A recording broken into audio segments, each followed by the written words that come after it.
All right, guys, we left off on chapter 6. George didn't tell Phoebe or Aunt Daisy about his plan. He figured he'd head down to the first-class baggage room after they went to sleep. He'd find Mr. Burroughs' crate, pry it open, and take a quick peek at the mummy. He'd be back in bed and snoring away before anyone knew it was gone. It was almost 11:15 when Phoebe was finally asleep and the light was out under Aunt Daisy's door. George crept out of bed. He quickly got dressed and put his knife in his pocket. He'd need it for prying off the lid of the crate. And who knew? Maybe there was a live cobra in the box too. George could hope, couldn't he? George opened the door and peeked into the hallway. He wanted to avoid Henry, who seemed to have eyes in the back of his bright orange head. He wouldn't like George creeping around so late at night. But the hallway was quiet. There was no noise at all except for the quiet hum of the engines rising up from the bottom of the ship. George loved that noise. It made him think of crickets in the woods at night. In fact, being out here all by himself reminded him of the nights at home when he sneaked out into the woods while Papa and Phoebe were asleep. He'd head out when his mind was filled with restless thoughts about why Papa was always mad at him or why he didn't try harder in school, and of course, Mama. Almost 3 years had passed since she died.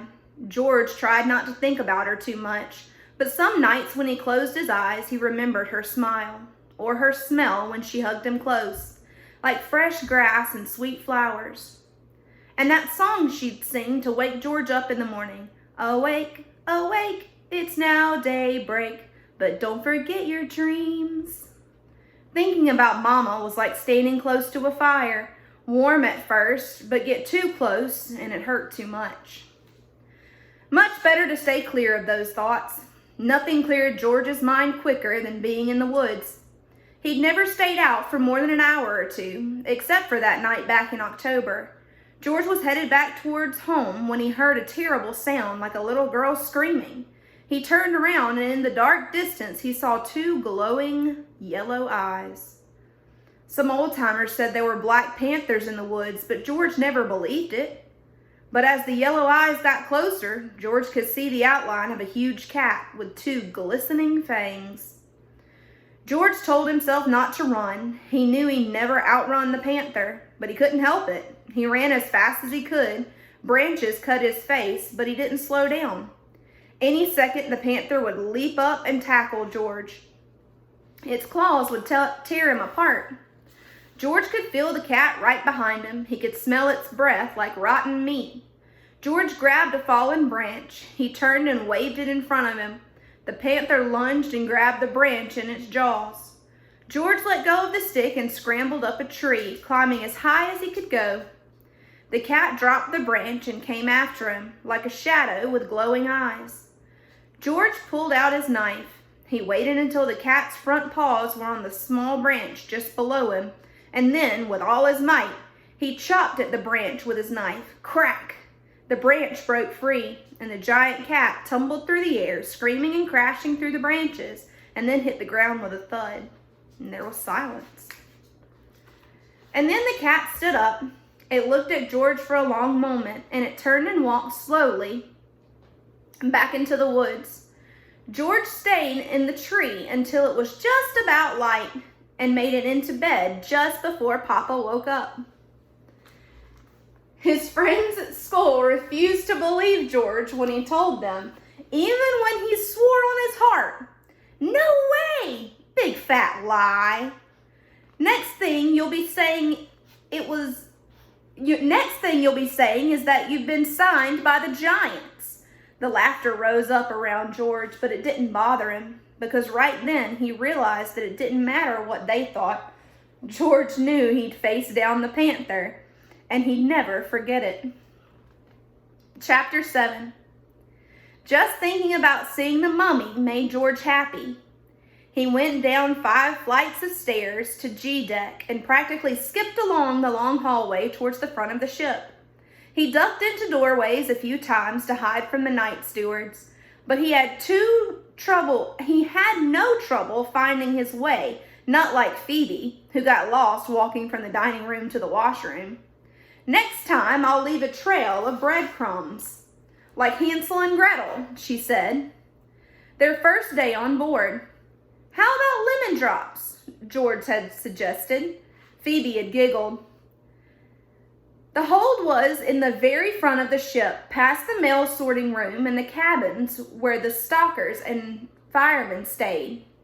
Too bad George thought that there wasn't time to sneak in and see the escape ladders.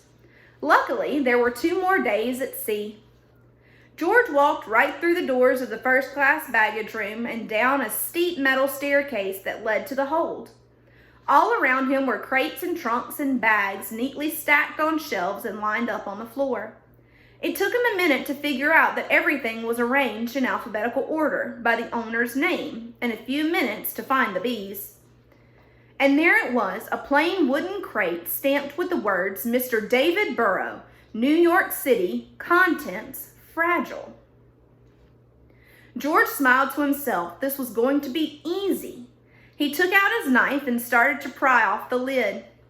He worked carefully, prying each nail loose so he'd be able to close the crate tight again when he was finished. He made it halfway around when he heard a strange sound. The hair of his arms prickled. It was the same feeling he had the night of the panther, that someone or something was watching him. George stared at the crate, his heart pounding. And before he could even take a breath, something leaped out of the shadows and pushed him to the ground. George looked up, half expecting to see a mummy rising out of the crate, her arms reaching for George's throat. What he saw was almost as horrifying. It was a man with glittering blue eyes and a scar running down the side of his face. He grabbed George's knife out of his hand. The man was small, but very strong. "I'll take that," he said, admiring it. And then he looked George up and down. "So," the man said, "trying to fill your pockets with some first-class loot?" George realized he must be a robber. George had caught him in the act. No, The man pointed to George's boots. "Which trunk did you steal those from? Cost more than a third-class ticket, I'd say." George shook his head. I got them in London," he said, and too late realized he'd made a mistake. "Oh, a prince from first class," the man said with a hearty laugh. "Just down here for a little thrill. What's your name?" "George," said George softly. "Prince George," the man said, bowing in a joking way. "A pity those boots wouldn't fit me," he added, standing up. "But you do have something I'd like. Your key. Always wanted to see one of those first-class cabins." There was no way George could let this man up to the suites. He'd jump overboard before he let him near Aunt Daisy and Phoebe. "There's a mummy down here," he blurted out. "It's worth millions. It's in that crate." The man raised an eyebrow. George kept talking. "I thought I could sneak it off the ship and sell it in New York," George lied. "My father's business is bad. I thought I could sell it." The man looked at the crate. "I like the way you think," he said.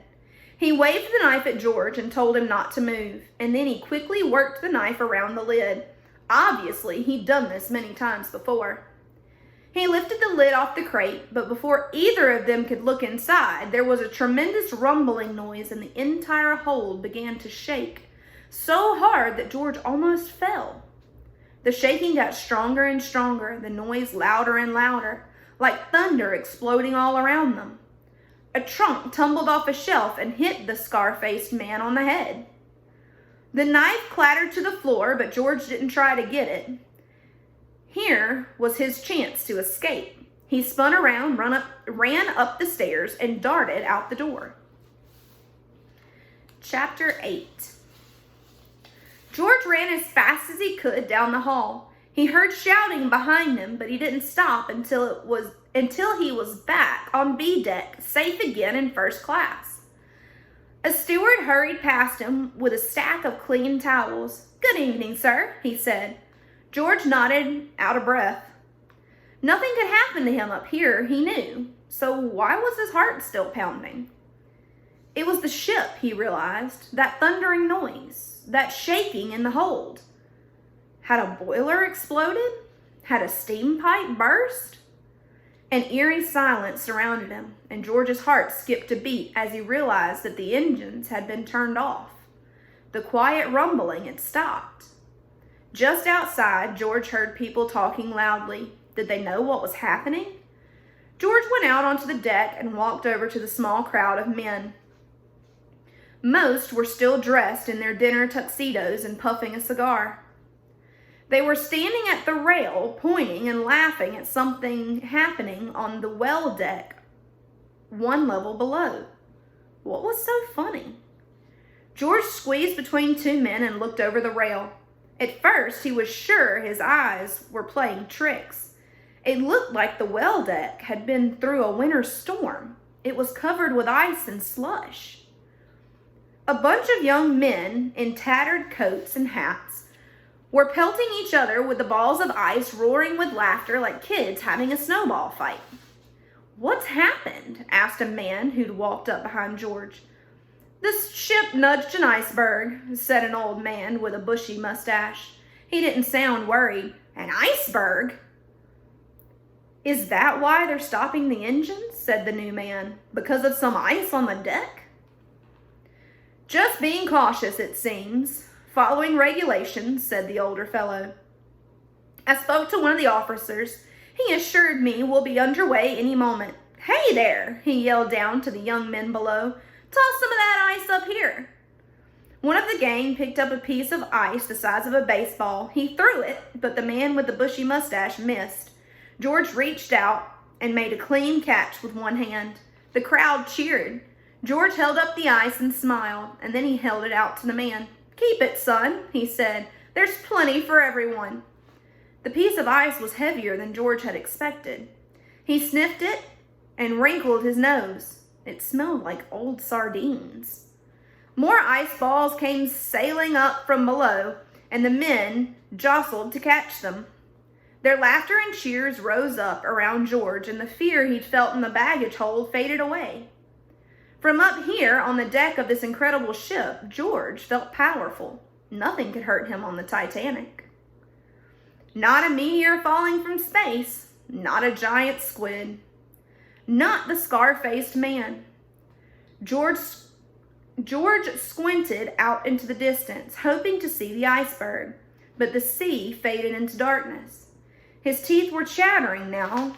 It was so much colder than it had been at dinner time. He wanted to be back in bed, curled up under his fancy first-class sheets and blankets. The corridor was still quiet as George crept towards his suite. As he was letting himself in, he stepped on something that made a crushing sound under his boot. At first, George thought it was a piece of ice or glass. But when he picked up his heel, he saw that the carpet was covered with yellow crystals. George smiled. It was just one of Phoebe's lemon drops. George let himself in, easing the door shut. Phoebe's bed curtains were closed. The light under Aunt Daisy's door was off. George quickly changed into his pajamas and climbed into bed. Yes, he was safe, he told himself. He tried to go to sleep, but as the minutes tickled by, his mind got restless. It hit him that the knife was gone forever, and the total silence of the ship seemed to press down on him. Why hadn't the engine started up again? He lay awake, listening and wondering. It was almost a relief when he heard someone knocking on their door. We're going to stop right there today, and I will see you guys again tomorrow. Have a good day.